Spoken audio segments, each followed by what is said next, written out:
So I will start tonight with this fact from the 2021 census. In the city of Yarra, 87.5% of the dwellings were medium or high density, and this compares to 34% in Greater Melbourne. So we have a lot of apartments and medium density homes in Yarra. So we know this is a big concern. How do we get solar on these buildings? At Yarra City Council, we've committed to take action on the climate emergency through ambitious targets in our climate emergency plan. And Council's own electricity needs are powered by 100% renewable energy through a combination of rooftop solar. We've got solar on 38 council buildings and a 100% renewable electricity plan through the Melbourne Renewable Energy Project. We're working towards a goal of doubling residential solar from 9% of dwellings in 2019 up to 18% in 2024. But we know that for people living in apartments, units, and townhouses, they're facing additional challenges to getting rooftop solar. And as these types of dwellings make up so much of the housing in Yarra, this is something that we've decided we need to focus on.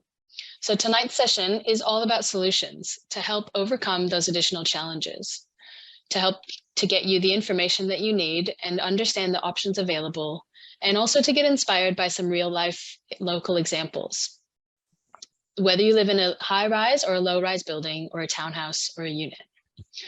So we're really excited today to introduce the Yarra Energy Foundation's new guide to solar for apartments. And this guide aims to simplify this process, demystify the steps, and equip you with step-by-step guidance to take you through that journey of working with your owner's corporation, strata management company, and solar installers to get renewable energy for your building. And Lachlan Hensey, Energy and Storage Officer at the Yarra Energy Foundation, is here tonight to introduce the guide. And we'll also hear from Will Anstey, Business Development Consultant at Allume Energy, who are the maker of the world's only hardware that connects multiple apartments to a single shared solar system. And Will share how this technology is working on a case study. We'll hear from Murray Griffin, who is a Yarra resident who has just had solar installed on his Richmond apartment building. And just quickly before I hand over to our speakers, I'll briefly mention a few resources you can access and other things that we're working on at the City of Yarra. So you can now book in for a free 30-minute personalized phone energy consultation with one of the energy experts at Renew. If you'd like to book in, contact the Yarra Energy Foundation to secure your spot. And there are a limited number of consults remaining, so get in quick. We would really like to hear from you to help shape our programs. So we're currently asking you to complete our solar powered and electric home survey to tell us about your experience with solar or your experience switching from gas to electric appliances. Even if you've thought about switching to solar or switching your heating, hot water, or cooking to electric, and even if you haven't been able to go ahead, or especially if you haven't been able to go ahead yet, we'd really like to hear from you to help us better understand where the barriers are and how we can help. And if you complete the survey by Sunday, November 13th, you can go in the draw to win one of two $100 vouchers to Street, the local social enterprise cafe. You can visit our Take Climate Action online hub to learn about solar for apartments and other ways to take climate action. And when you visit our Climate Action Hub, or when you take our short survey at the end of this to give feedback on this event, you can sign up to the Yarra Environment News to stay up to date with the latest news and support for apartments and more. We'll soon have a new local solar story to share featuring solar on apartments, and we're partnering on a new project to make it easier to make sustainability retrofits for apartments. So we'll soon have more to share about guidance and information to help you understand the opportunities to make your building and your apartment more sustainable and energy efficient, and to help you work with your owner's corporation, strata management company, and suppliers and installers to retrofit sustainability measures. And now I would like to introduce Lachlan Hensey from the Yarra Energy Foundation. The Yarra Energy Foundation is a not-for-profit organization that has been helping residents of Yarra and others connect to solar energy, batteries, and innovative renewable energy solutions since 2010. Last year, the Yarra Energy Foundation led the Victorian government-funded Metro Community Power Hub, an independent one-stop shop for clean energy solutions designed for and with the community. And Lachlan is Energy and Storage Officer at the Yarra Energy Foundation. Thanks, Lachlan. Thank you, Mel. I will now share my screen.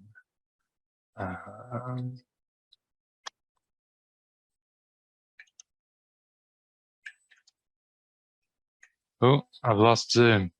Come back. Let's try again.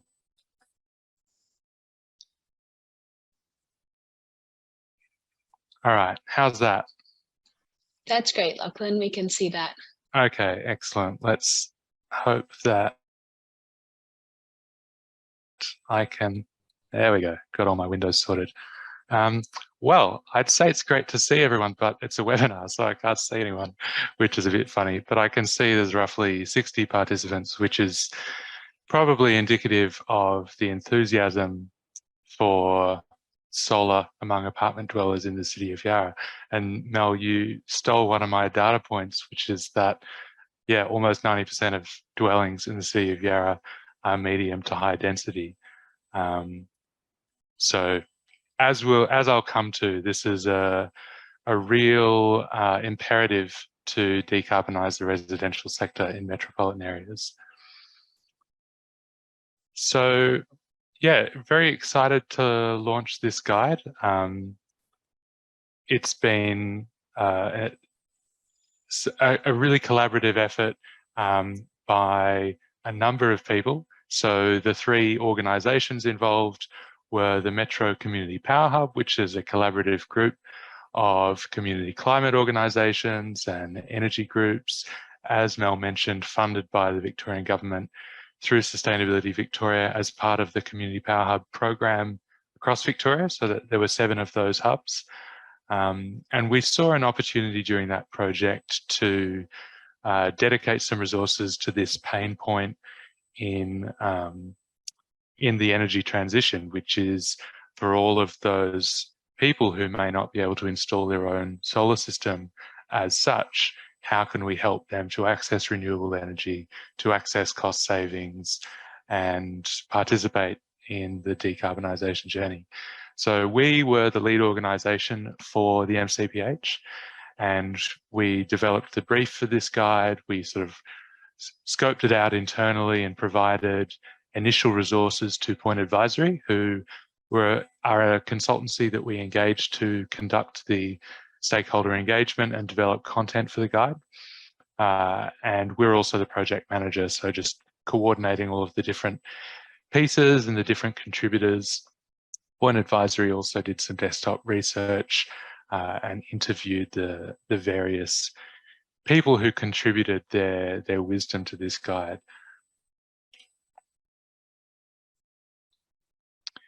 Along with those 3 organisations, the guide was edited by Lisa Clausen. The design, which you can see throughout this presentation, was developed by Renee Arstall at ThinkLab Advertising, and we also had some fantastic photography by James Thomas.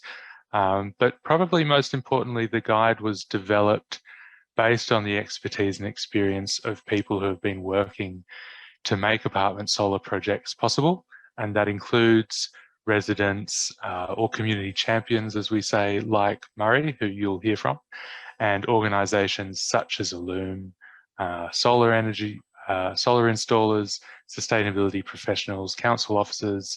So a really wide range of stakeholders that we wish to engage. And our vision for the guide was that it would amplify the voices and wisdom of the community to show others what steps to take. And we think that we've managed to achieve that because of the contributions from those who are engaged by Point Advisory. So really special thanks, big shout out to all of those people who contributed their time quite generously. Here's a sneak peek at the first page, and we can thank Renee, as I mentioned, for these excellent graphics.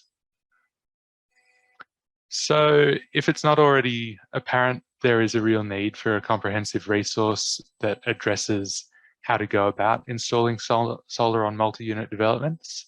Aside from the gap in publicly available resources, there are three main reasons that are central to what YEF has always focused on. The first is equity. For many people living in apartments, the complexity of installing solar is a barrier to producing and accessing their own renewable energy. So if we can help people overcome this barrier, rooftop solar is no longer only for those who live in their own house and who have access to the right kind of finance. The second is emissions. So in the city of Yarra, almost 50% of dwellings are considered high density. So that doesn't include low-rise apartments. They're grouped with townhouses.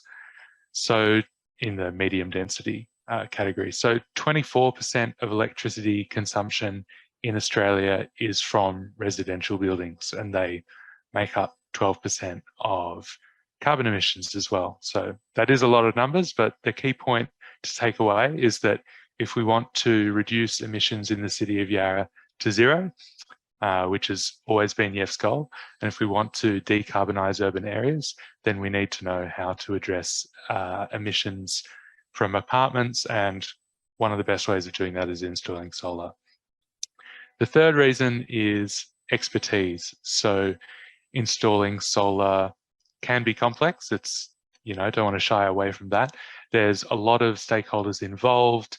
There are technical challenges. There's technical things that are difficult to understand, and they differ on a case-by-case basis. So we wish to provide as much informed guidance as possible to support people, provide the support so that people can not only feel motivated themselves to pursue, have a shareable resource that they can share with the owners corporation, other residents and their neighbours to make these projects possible and make them happen. I think this guide is for everyone in a way. I mean, everyone for whom apartment solar is relevant, particularly apartment residents and owners, as I've said, community champions, owners corporations and strata management companies. I also think property developers should be aware of how to pursue solar, ideally not having to do it as a retrofit, being able to build it into the initial development. But there's something for everyone in the guide, we hope. It is targeted towards apartment residents, that's the target audience, but the information is relevant to everyone concerned.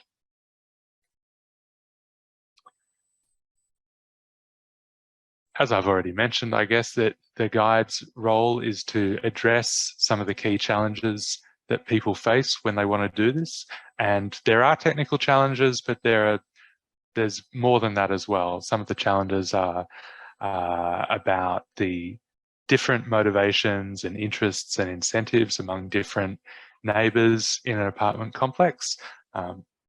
Some apartments are owned by, well, they're inhabited by tenants rather than owner-occupiers. So that introduces a split incentive where the owner of the property is not living in the property, so they don't stand to benefit in the same way. So there are, I guess, social and procedural challenges beyond the electrical and technical challenges. And the guide provides guidance on those.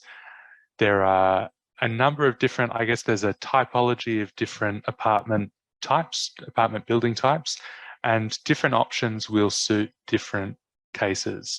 So thankfully, Will is here from Allume Energy, and SoulShare by Allume Energy is as Mel mentioned, it's a groundbreaking technology, and it can do wonderful things. It may not be perfect in every situation. It's certainly one of the best options. So we explore a few different approaches, and we provided a generalized step-by-step approach for initiating and progressing projects such as apartment solar. This is, I guess, an overview, not quite a table of contents, but one of the key things the guide covers is the different stakeholders. So how to navigate conversations with neighbours, what sort of things might be involved in seeking approval from the owners corporation, when to engage solar installers, that sort of thing. We provide an overview of the challenges and which options suit particular contexts, and provide the guided process, as I mentioned. There's also a couple of brief case studies that just illustrates by way of a real life example, what these different options might look like and what outcomes that they've actually generated.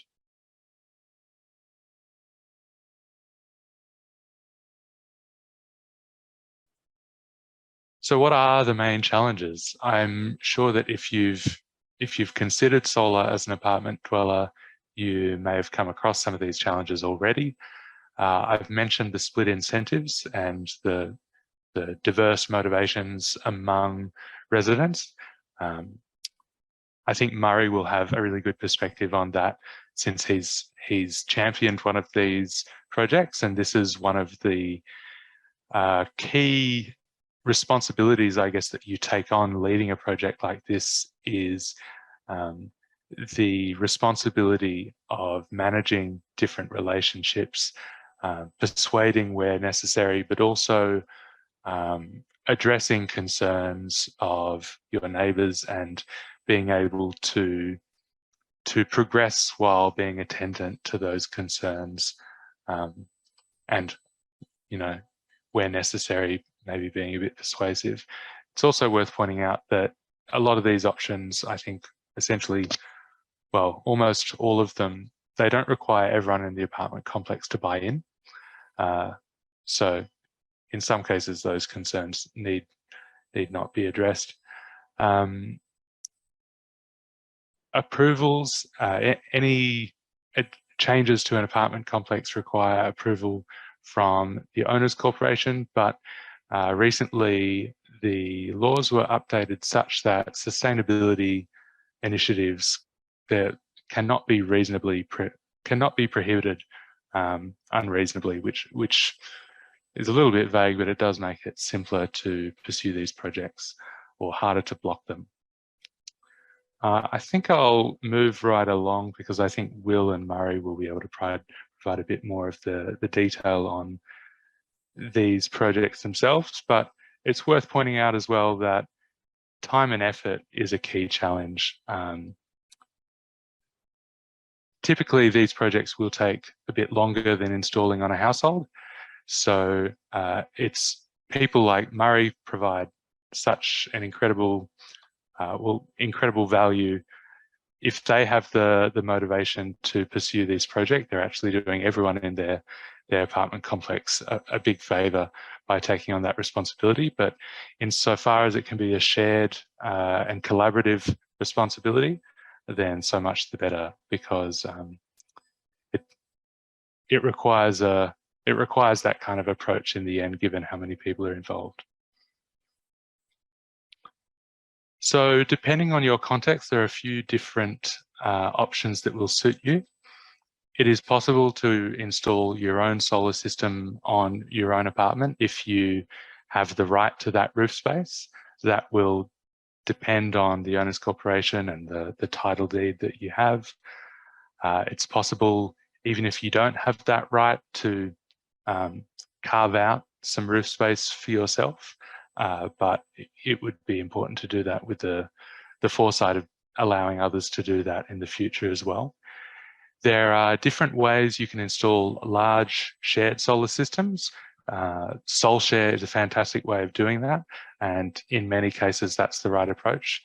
It's also possible to do that by using microinverters, where each solar panel has its own inverter, and that inverter can be wired to your individual apartment. Depending on issues such as roof space, if you have a really tall building, then there may not be a significant amount of roof space per apartment, and the solar that you're able to install may only be able to power common areas, but that can still reduce owners corporation levies significantly. And solar on embedded networks is possible. This is slightly more complex. I think I already saw a question about that. Would obviously require the cooperation of the embedded network operator, and which system design suits an apartment on an embedded network is probably something that would have to be concluded through that conversation with the embedded network operator. So encourage everyone to check it out. There's a QR code that will take you to the website, our webpage on which the guide is hosted. Thanks for listening. I hope the guide provides all the motivation and resources you need to get stuck into it. But I'll pass back to Mel now and look forward to hearing Murray and Will, because they have such excellent first-hand experience in the space. Thanks so much, Lachlan. It's really exciting to see the guide, to see a sneak peek of the guide. And you could see that you could use the QR code to get to the page where you can download it.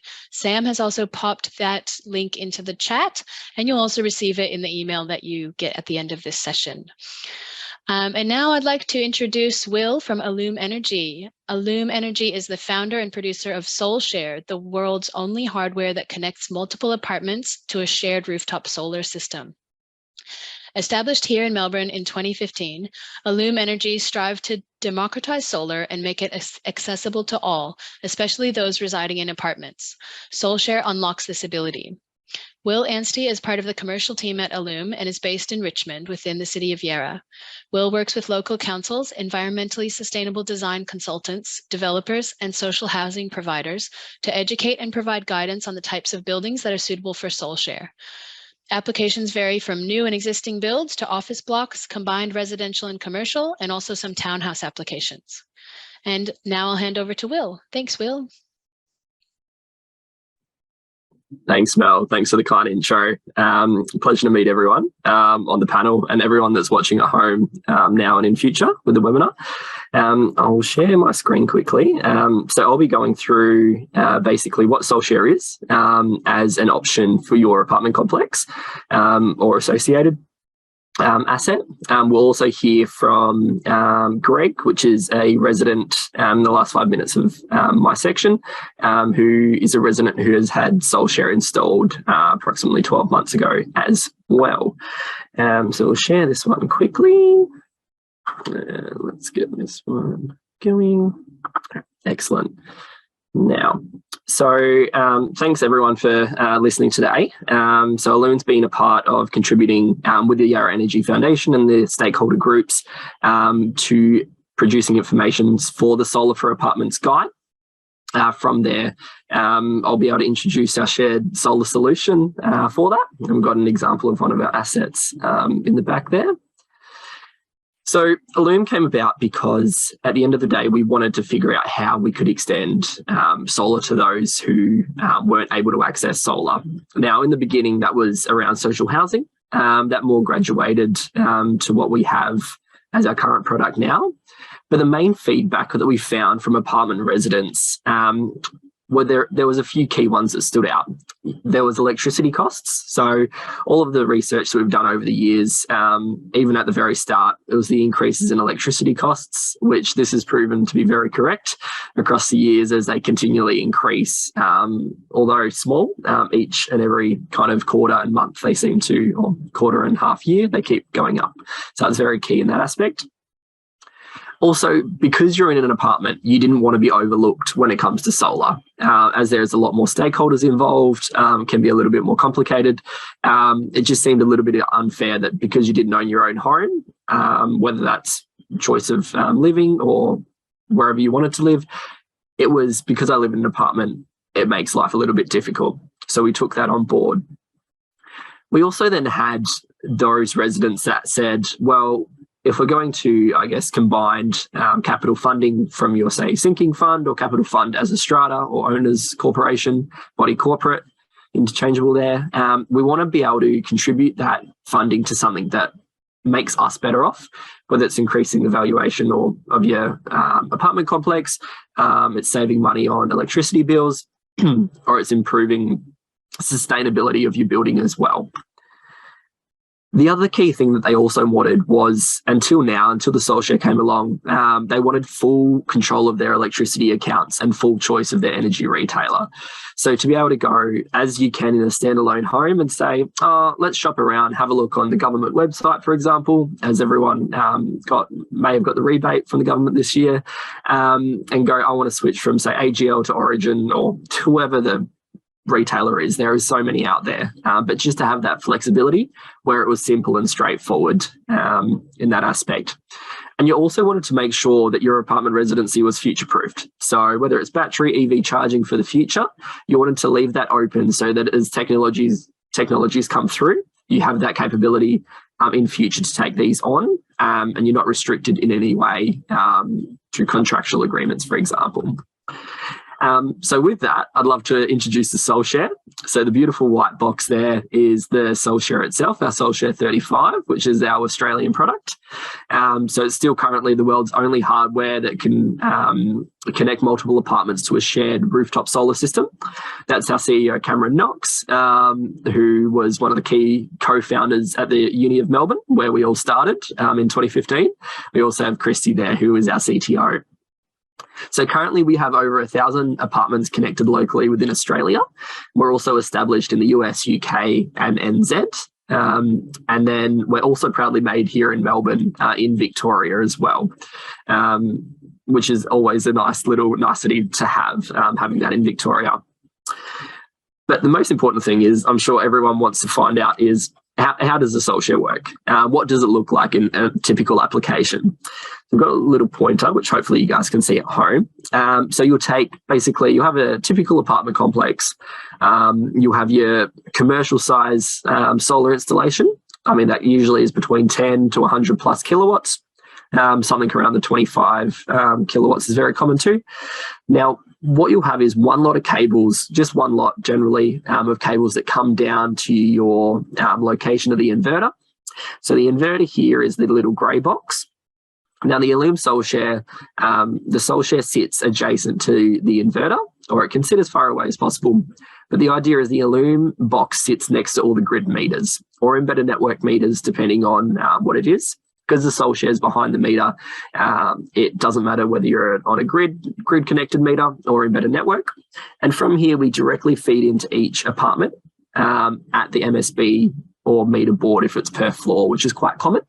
And the reason there is it just minimises any cabling requirements and keeps things cost-effective. So going into those points, what the Soul Share basically functions in doing is going, we have a shared solar system. You and your neighbours all have a share of that. It allows you to share those solar panels between everyone. And what this does, it actually increases the percentage of solar used on site rather than exporting back to the grid. So it's always a key first thing is you want to maximise, instead of spending 20 to 40 cents, depending on where you live. Victoria, we're very lucky with energy prices, but you're better off offsetting that rather than feeding back into the grid and getting around 10 cents a kilowatt, depending on your energy plan. Also, because Soul Share is connected centrally, the installs are not invasive and also cost effective, as it sits you down near the grid meters and the Allume box. Now, the best part of the Allume Soul Share, in my opinion, is, and where it really comes alive, is the way that it dynamically shares. So not only does, in an ideal world, you could have an Allume box that just splits to everyone evenly at any one time, but the actual Soul Share does it in a smart way. So it actually measures the demand of your apartment, so you can actually see your energy usage, your solar allocation, and goes, well, if you're not, for example, if you're working in the office Monday, Tuesday, you're not going to have much demand for electricity or energy. So those days, the Soul Share goes, well, let's not send much of your allocation on those days.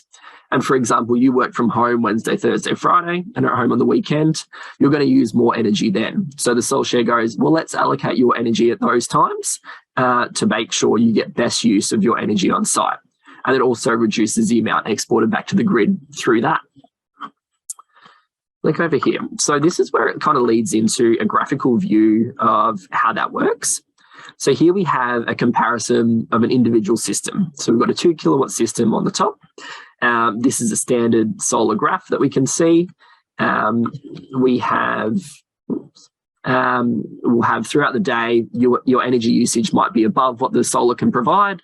And at other times, your energy usage may be below what the solar's providing, and it's just feeding back into the grid where there's that hollow sections. With the solar share, though, what happens is, although you may have the same 2 kilowatts of solar allocated to you, which we generally see anything between 1 and 2.5 of kilowatts of solar allocated, the solar can access a larger portion at any one time of the entire system. So what that means is you get to meet these massive demand spikes with your tenancy. And with that, you get better value in that sense, because you're not exporting when you're not using energy. And, you know, it's basically the equivalent of having a 5 kilowatt system or that capability at any one time. Now, in some cases, it can go up to as much as 8 kilowatts, depending on the amount of panels allocated to you as well, if not more sometimes, if you're on 3-phase power, for example. So that's one of our key things. And obviously, even later in the day, because you have access to a massive system, you actually get better efficiencies when it's closer to dark as well, rather than having an individual system there, just as a comparison point. Now, the key thing is, you as a tenant, how does that benefit you? So there is the first off environmental impact benefit. So being renewable, sustainable, our vision for net zero. The key thing here is, on average, every tenant reduces your carbon dioxide emissions by around 2 tonnes per year, which in itself is a great feat. We have quite a lot of apartment owners who are actually net zero or carbon net positive. So they're actually exporting more energy back to the grid, including usage, than they're making it all, or using collectively, even with Soul Share. From there, you have the financial gain, which is the underlying impact as why we get solar as well. It definitely contributes to it. It needs to make financial sense. So on average, it sits between the $350 to $450 per year per apartment as far as savings go, as a safe estimate. That definitely varies on usage and number of people that live within the apartment. But you get that by offsetting your grid dependence, and also benefiting from your feed-in tariff as well that you get for solar exports, in the same way that you get them if you had your standalone home. So it works no differently, and the energy retailer doesn't need to, it works the same for them as well. And also from there, for any owner-occupiers and investor owners, they also receive additional benefits through reduced body corporate fees, if negotiated in that way, associated with common area electricity usage. So if you have your lifts, your shared assets, lighting, etc., garage ventilation, you can still connect your common into the Soul Share and allocate the amount of solar as required based on an analysis done by a solar installer generally. And from here, we have a little testimonial from our Mirvac development down the Folier Apartments in Doncaster. So they were attracted to the Folier building themselves because of the impressive sustainability features and particularly the use of the latest rooftop solar tech, which being the Allume Energy Soul Share. They also enjoyed having energy independence and contributing to climate action through that. So that was a 39 apartment complex with 70 kilowatts allocated to that. So just a little bit under 2 kilowatts per apartment. And on average, so far, we've seen $350 of savings in the first year.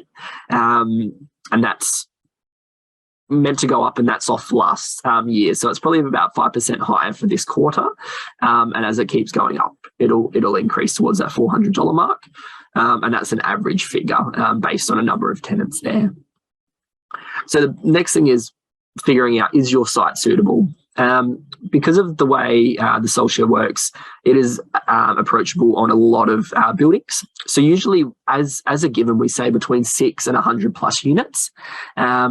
With that, the number of stories can be anything from 1 to 10 or more.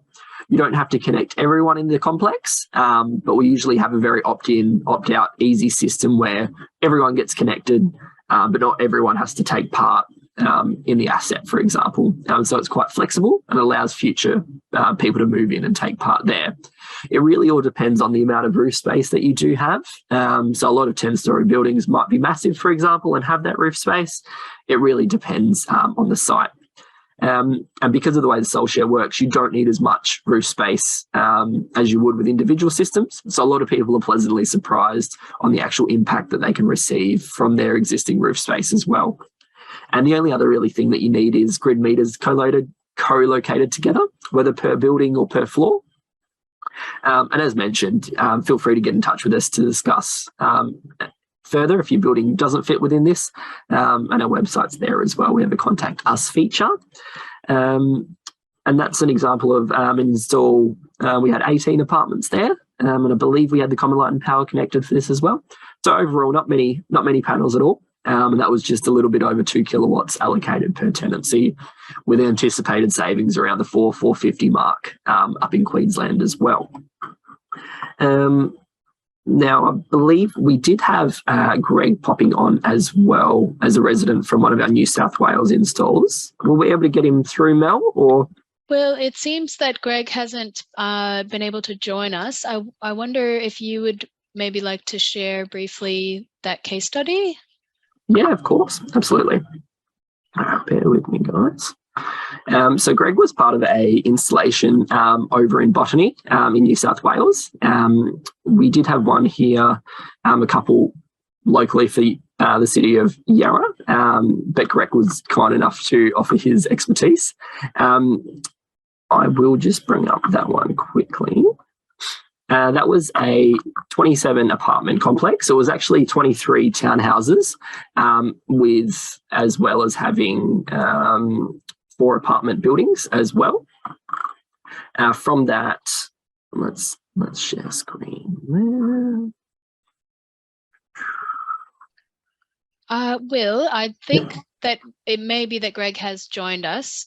Let Excellent. me just see if I can add him in. Amazing. Greg, are you with us now? Are you able to? I am. Yep. Welcome. Thank you. Sorry, so I'm much not for sure joining why us. my name came up as general. Well, I do know why, because it's related to work. Anyway. Yeah.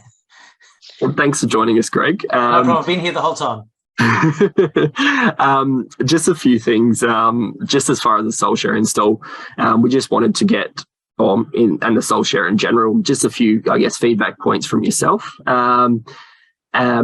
I guess the first thing was, and it's probably very relevant for all the people in attendance, how did you find the process of getting approval as an owners committee from your fellow residents? If you want to speak just a minute and a half probably on that, and just to, what was that process like? Was it difficult? Was it easy?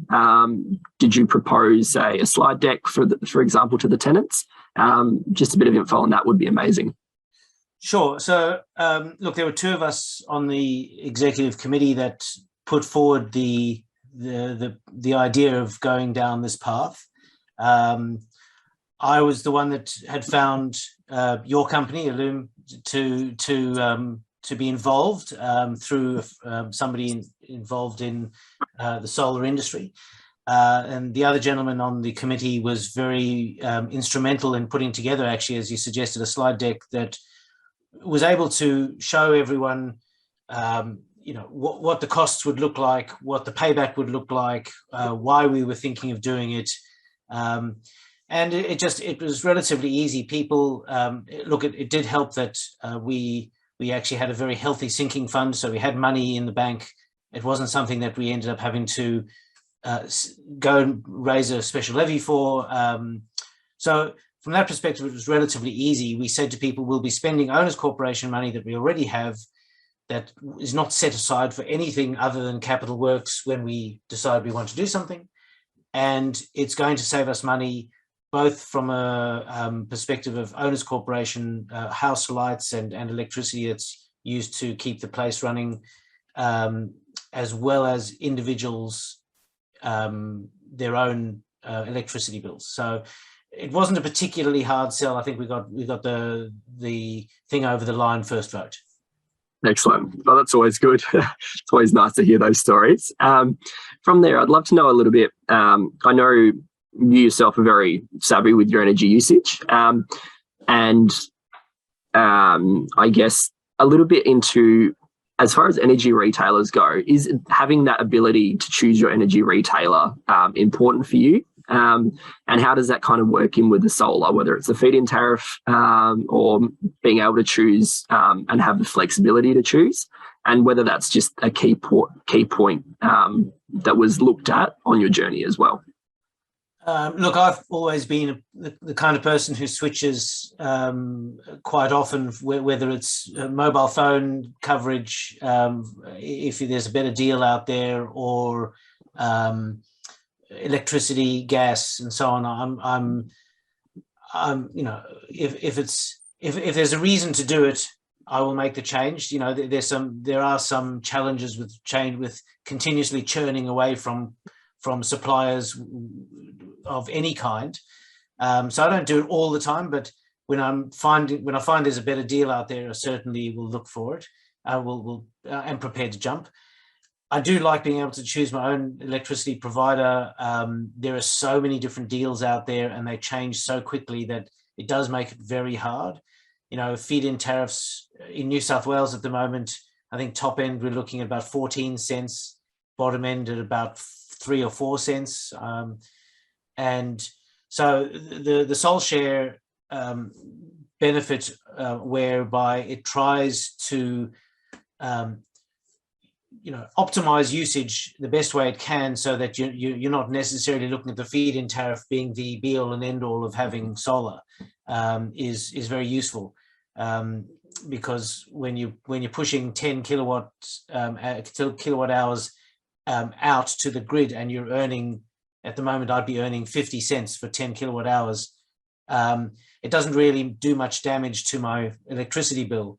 Whereas if I'm able to optimize my usage during the day when the Sol Share is throwing power at me, it does help. So that's very useful.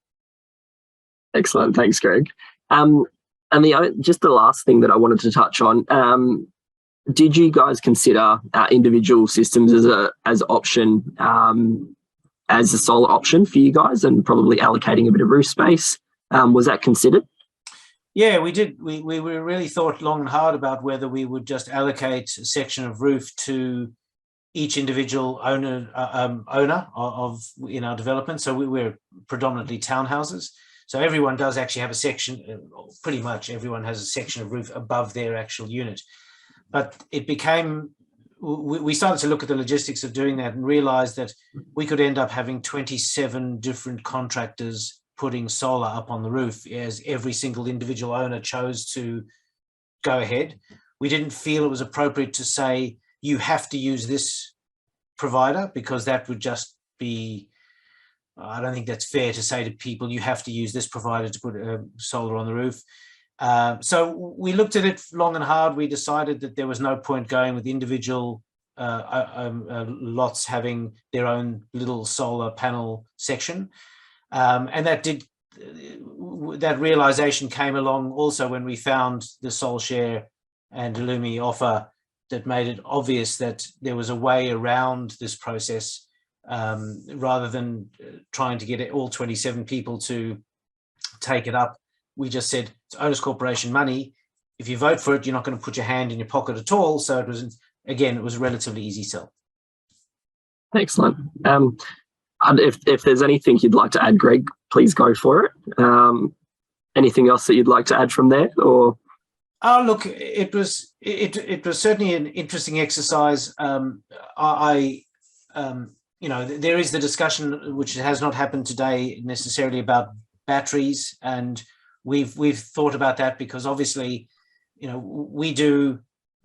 It's my wife and I do, cooking at night. We don't do much cooking during the day, so we are using electricity at night, and obviously the solar is not going to assist in the middle of the night.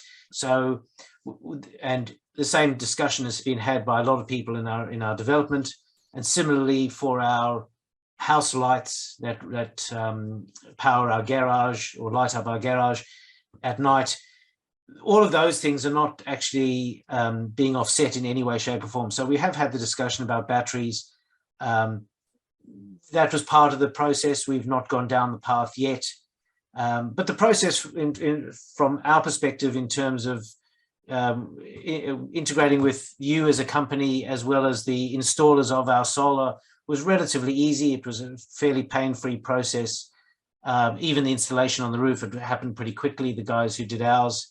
So I'm very happy. Probably the thing from my perspective that was most significant, because my wife and I don't use a huge amount of power, the thing that was probably most significant when I looked at putting this in for our owners corporation, I looked at it from the perspective of adding value to the owners corporation and adding value to each individual household.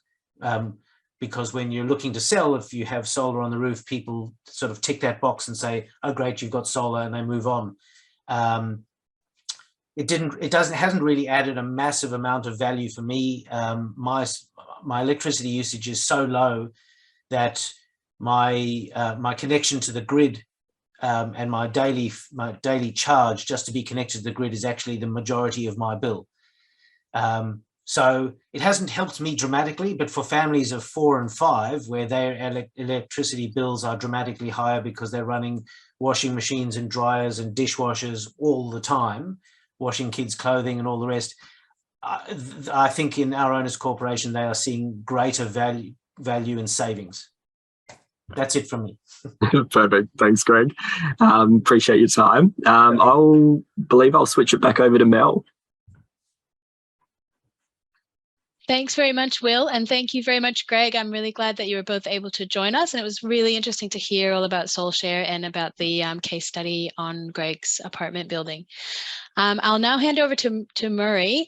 I see that we are getting, we've had some really interesting discussions, so I didn't really want to cut people off, but we are getting close to the end of our session. So I want to make sure that we get some of these questions answered. So I'm going to ask our panelists, if you are able to answer some of the questions that have been posted in the Q&A, please feel free to type the answers, and people will be able to view them, to read through them in case we don't have time to ask all of the questions during the Q&A section. And now I'd like to introduce Murray Griffin. Murray has recently installed solar on his apartment in Richmond. His building was able to access the Solar Victoria solar rebate for this solar installation. And Murray will share his experience working with his apartment building to go solar. Thanks, Murray. Okay, thanks very much, Mel. Yeah, it's been a very exciting week for us. We've just completed a voluntary solar bulk buy for our block of 18 apartments. We had 10 apartments that opted into the project. 3 of those were owned by landlords and the other 7 are owner-occupied. The project involves individually owned 2 kilowatt systems, and owners, whether they're landlords or owner-occupiers, were eligible for the Solar Homes grant, which is $1,400 if they met standard Solar Homes criteria. A couple of things I think are important to keep in mind if you're thinking of doing the same thing or something similar. Firstly, I'd strongly suggest testing the waters first to see what level of interest there is among the owners in your block. In doing so, it's okay, of course, to spell out the benefits. You know, apart from lower power bills, there's increased resale value, and for landlords, the potential of higher rentals as well. But you want to make sure that you're sort of not hectoring people to participate. You know, sell the benefits, but yeah, you don't want to come on too strong, I guess. And when sounding out the initial level of interest, make it clear that the project will look for good quality systems from reliable providers that make economic sense for the participants. The other thing you want to do is to make it clear that people who don't participate, that they won't be asked to pay anything, because those people need that reassurance early on. Secondly, I think it's important to get independent advice, and we are extremely grateful for the support we got from Yarra Energy Foundation, from Lachlan and the crew. Honestly, our project would not have happened without their support. And I'd encourage everybody who's interested in doing this kind of thing to get in touch with them. Thirdly, get at least 2 quotes. That's just standard practice for projects of this sort of scale. And it helps to give you and others comfort that you're making the right decision. Fourthly, keep everyone informed at key stages along the way. You can do that through your Owners Corporation Committee, through your annual general meeting, and when it's appropriate, through special mail outs through your strata manager. In those communications, you don't want to drown people in information. You want to keep your communications clear and concise, but you don't want to spring surprises on people either. So you've got to get that balance right. And also be clear about who needs to be told what. For example, your Owners Corporation Committee will want to know about all the quotes that you've obtained so that they can compare them and then, decide which one they want to go with. Residents themselves only need to know about the sort of preferred option, and they need to know that the committee looked at another quote and, decided that this was the way that it wanted to go. What else? Next, you want to make sure that your project doesn't turn into a battle between pro and anti-solar forces. I think that's highly unlikely, but you do need to remember that these are your neighbours and you want to stay on good terms. And also at some point, just from a strategic point of view, at some point you're quite likely to timer for 2 minutes. Sorry? Sorry, I think I'll just mute. That's all right. I'll just mute. Yeah. So you at some point you will need 75% of owners to vote in favour of having panels on the roof, and so you sort of want to stay. You want everybody to be sort of generally supportive of the project. And finally, remember you will probably need planning consent from council, so you need to allocate some time for that to happen. And that's really all I've got to say. Thanks. Thanks very much, Murray. That was really great to hear. Yeah, I really love hearing your advice to other people who are thinking of doing the same thing and going down that route. We'll ask a couple of questions live. I see there have been lots and lots of questions in the Q&A, and our panelists are busy answering some of them in writing. So I will pick a couple of them that we can answer live and ask all of our questions. One interesting question is about, that's come up a couple of times, about whether in situations where not all of the people in the apartment block are ready to participate or want to participate. And so the options that are available, it might be good to hear a little bit about whether Soul Share works for buildings where not all apartments want to connect, or if there are any other options that work well, if you're, for example, the only one in the complex wanting solar, or if there are some apartments who don't want solar.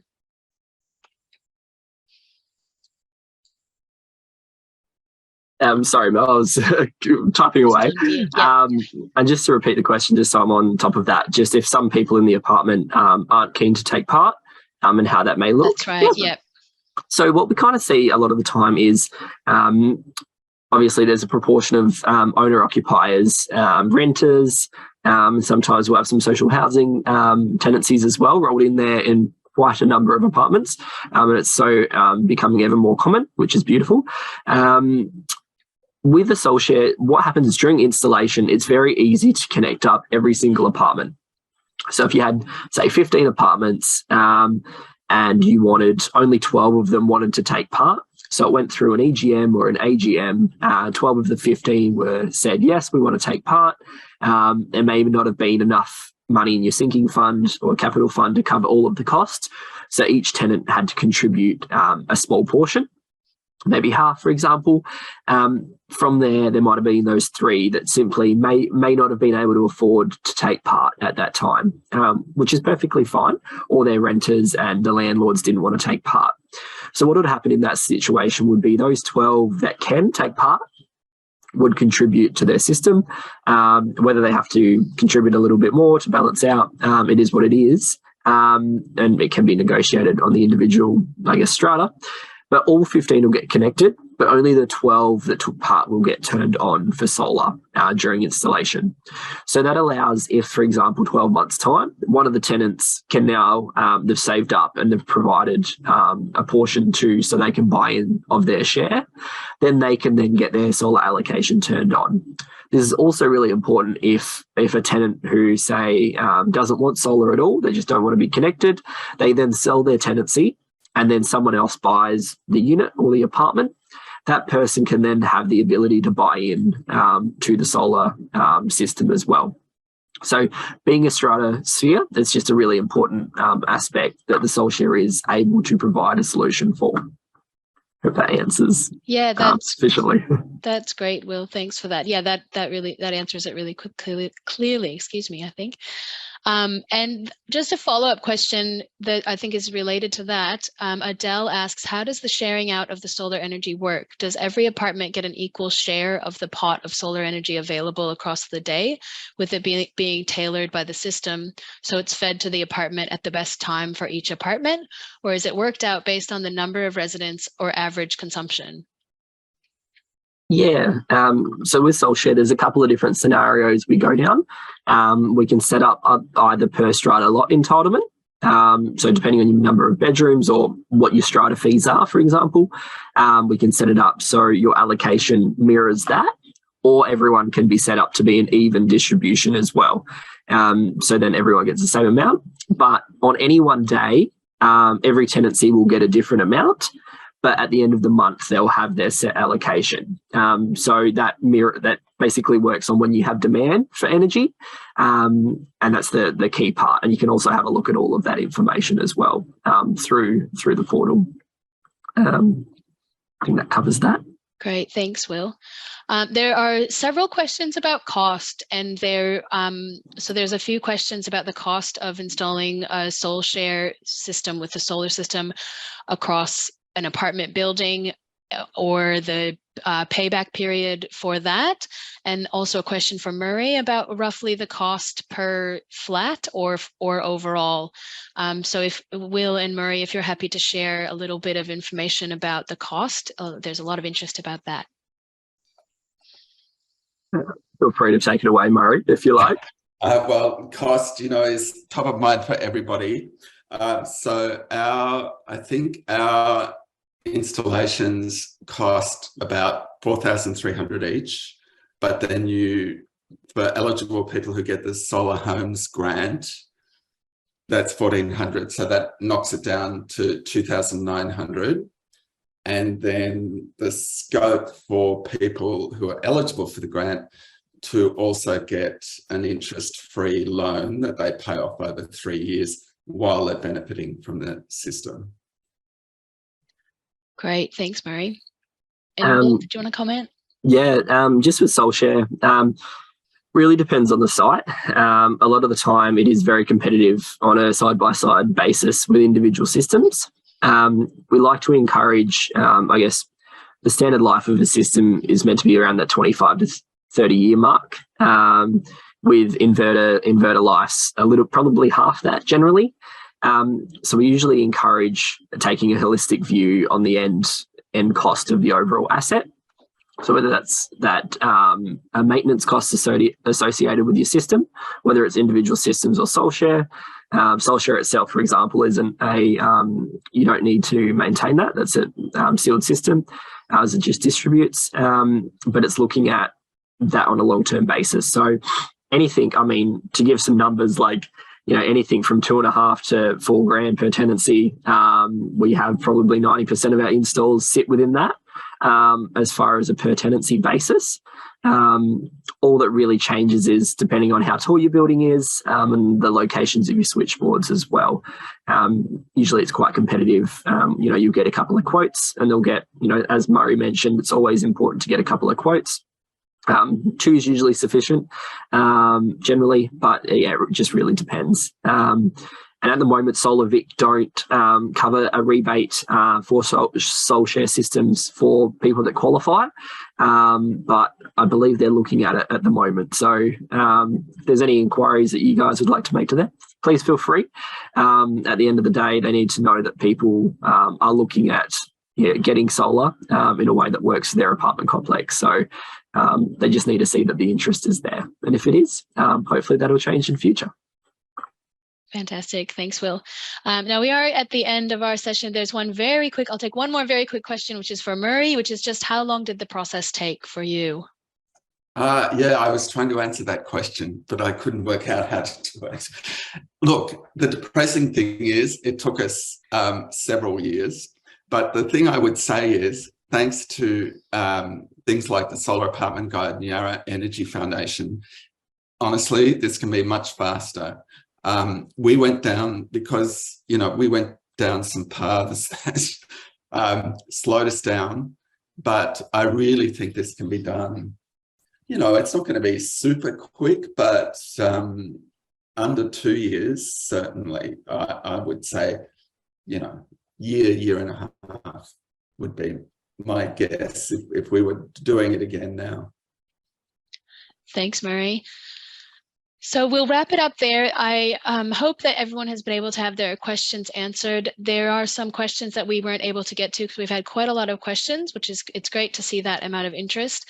If you haven't had your question answered, please get in touch with the relevant speaker. So please get in touch with the Yarra Energy Foundation, with Allume Energy, or with Yarra City Council if you have any questions that you we were not able to answer tonight. And I'll just ask Sam if you could briefly share the last slide. We have a lot of links for you to find some more information. This has all been sent to you in an email just now, so you'll find this in your inbox. So I won't go through this in detail, but I will say a big thank you to everyone for joining us tonight, and a huge thank you to all of our speakers. It's been really great to hear all about the new YEF Solar for Apartments guide, about SoulShare from Allume Energy, and about the 2 case studies to hear these real life examples. So please have a look at the email that you have now, and it has a link to a quick survey. We'd love to hear your feedback on this session. Please download the new guide and check out Allume Energy. You can find some information on the Solar Victoria rebates. You can take our survey about solar-powered all-electric homes and sign up for a free 30-minute phone energy consultation, or join us in another event upcoming in the next couple of, we have another one coming up in the next couple of weeks, and we hope to see you at another event soon. So thank you, everyone, and have a lovely evening.